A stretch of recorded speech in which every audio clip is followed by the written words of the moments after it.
سلام. نن زه غواړم په دې اړوند ستاسو سره وغږېږم چې د اعصابو او روانشناس ډاکټر ټول مراجعین لیوني نه دي. د دې اړوند زه ځینې مثالونه لرم او ځینې خبرې به ستاسو سره وکړم. اول راځم زه تاسو ته یو مثال درکوم.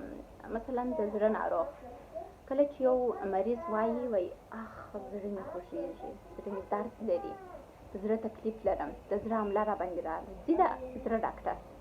د زړه ډاکټر چې کله د ده چیکاپ کوي بیا هلته راووځي چې د ده یوه دانه وال خراب دی، یوه دانه وال یې بند دی، د ده زړه کوم مشکل نه لري. دوی کوشش کوي هغه وال یې خلاص کړي او مریض نارمل ژوند شروع کړي. یعنې د زړه تکلیف نه درلودي، که څه هم د زړه د عملیات سره مخامخ شو، لیکن بیا یې هم د زړه تکلیف نه درلودی. همداسې که موږ مثال وړاندې کړو د پښتورګي مریض، پښتورګي یې درد کوي، اخ پښتورګي مې درد کوي، پښتورګي مې درد کوي، زه د پښتورګي ډاکټر ته. دا په دې معنا نه ده چې د پښتورګي مکمل خراب دی، پښتورګي ځینې کار شي، دا معنا نه لري. د پښتورګي کېدای شي کوم سطحي مشکل ولري، هغه د تداوي وروسته جوړ شي او د نارمل ژوند پیل کړي. نو د اعصابو بخش هم همداسې دی، بخشونه لري، مریضیان یې ګوناګون علتونه لري، ګوناګون مریضیان لري چې موږ نشو کولی د یو اعصابو ډاکټر مراجعه کوونکي ته په لیوني نامه ووایو او یا د روانشناس ډاکټر مراجعه کوونکو ته په لیوني یا رواني ووایو. دا غلط کار دی. اعصاب د ټوله بدن داسې کنټرول یې په لاس کې وي، ټوله بدن اعصاب کنټرولوي. دا بدن مکمل کنټرول د اعصاب په لاس کې. نو تاسو فکر وکړئ چې اعصاب به څومره بخشونه لري چې تر اوسه پورې کشف شوي نه دي ډېرې. نو اعصاب ډېر یو پیچلی سیسټم دی د بدن، چې تر اوسه پورې ډېرې ناروغانې نه دي کشف شوي، ډېرو ته د حل لار نشته. نو د انسان بدن به زه یو مثال درکړم او په دې کې به زه تاسو ته اعصاب هم تشریح کړم. د انسان بدن د یو المارۍ مثال درکوم.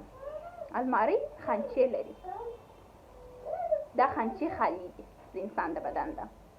انسان بدن یو المارۍ ده، المارۍ خانچې لري، خانچې خالي دي.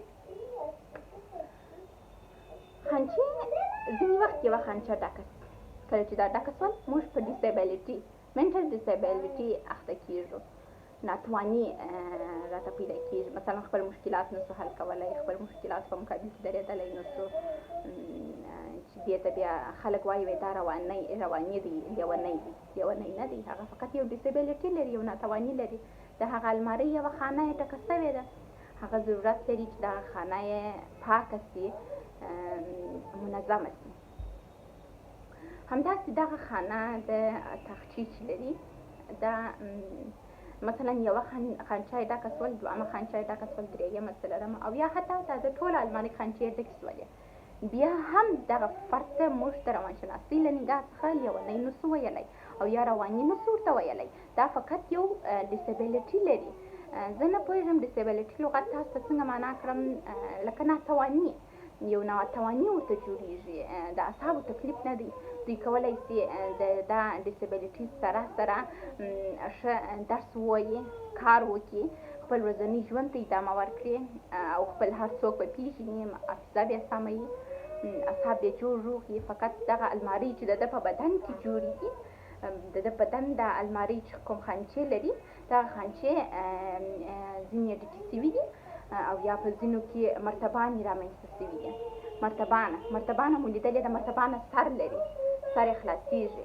باید دغه نفر چې کوم ډیسیبلیټي سره مخامخ کېږي، دی باید ډاکټر ته مراجعه وکړي تر څو ډاکټر دا د ده مرتبانه پیدا کړي چې د بدن په کومه خانچه کې مرتبانه پرته ده، دا مرتبانه راویستل شي، دا مرتبانه داسې خلاصه شي، کله چې خلاصه شول پاکه شي، کله چې پاکه شول بېرته وتړل شي، بېرته پر هماغه ځای کښېښودل شي. هغه وخت دا نفر جوړېږي او کولی شي خپل ژوند ته په نارمل توګه ادامه ورکړي. لیکن که چیرې دی روانشناس ډاکټر ته نه ځي، دی نه غواړي چې تداوي یې وشي، دلته دی دا ډیسیبلیټیز ډېرېږي. ډېرېږي، دومره ډېرېږي چې هغه د اعصابو په تکلیف باندې بدلېږي او وروسته حتی انسان امکان لري چې ورسره موږ لیونی ورته وایو، هغه لیونی شي چې بیا د دې توانایي ونه لري چې خپل کورنۍ غړي وپېژني یا خپل ځان ته رسېدګي وکړي. زه یو مثال در کوم، کله چې زموږ د زړه یو وال بند شي موږ ژوند کولی شو، دوه واله بند شي کولی شو، درې واله بند شي کولی شو. یعنې د زړه والونه که بند شي زړه جوړ یې یو دم بالا انسان مړ شي. اعصاب هم همداسې دي. تاسو که چیرې د یوه ډیسیبلیټي چې ډېره عادي ډیسیبلیټي د یو روانشناس ډاکټر یې تاسو در حلولی شي، تاسو یې د حل دپاره کوشش ونه کړئ، نو دغه ډیسیبلیټیز د دې باعث کېږي بیا په آینده کې چې هغه د اعصابو په تکلیف اخته شي او یا هم ستاسو حتی د منځه وړلو سبب شي. نو دغه ډیسیبلیټیز یا ناتواني چې تاسو په خپل وجود کې حس کوئ، تاسو د هغه د حل دپاره کوشش وکړئ چې ډاکټر سره مشوره وکړئ، روانشناس ډاکټر ته ورشئ.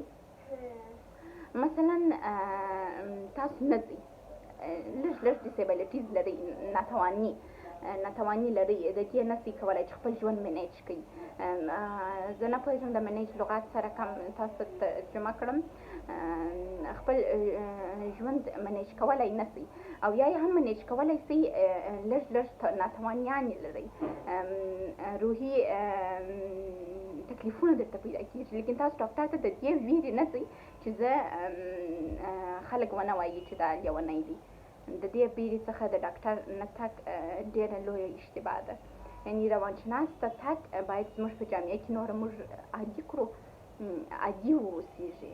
څنګه عادي واوسېږي دا به زه درته عادي کړم، ځکه چې زه د دې وروسته خپل د ژوند په اړه ډېر څه خبرې لرم چې زما هدف په ژوند کې دا دی چې په افغانستان کې د روانشناس ډاکټر یا د اعصابو ډاکټر ته تګ عادي کړم او په دې وتوانېږم چې د دې سره زموږ جامعه اشنا شي او نارمل ورسره ولاړه شي.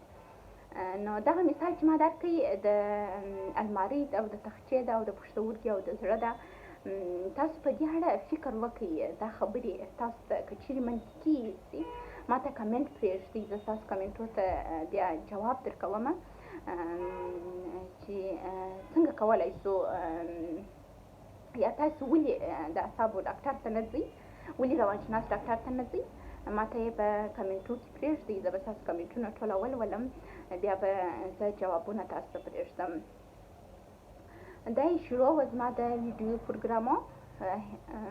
زه په دې هیله یم چې دا پر مخ بوځم، دا توانایي دې خدای راکړي، پر مخ دې سره بیایم. زه به کوشش کوم چې یو بدلون راولم او ډېره مننه کوم چې تر اوسه مو غوږ راته نیولی دی. په دې هیله چې داسې ورځ راسي چې زموږ په هېواد کې هر شخص په دې توانایي ولري چې ووایي چې زه د اعصابو ډاکټر ته تللی وم، دوا مې وخوړل او اوس شکر ښه یم. مننه.